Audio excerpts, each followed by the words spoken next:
reevaluate these brand guides throughout the year, but also we'll do like a very big like full edit at the beginning of the calendar year where I sit down with my companies and I go, "Hey, these are the things that we've kept track of to change on the brand guide that we said could wait for the 2026 rewrite. Is this all still applicable?"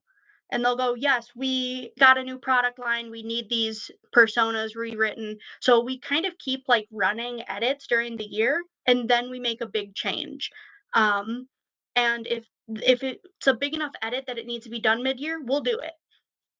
We'll You roll with the punches. Otherwise, you could make an addendum. Like our main goal was to get all of these printed, like hardbound printed.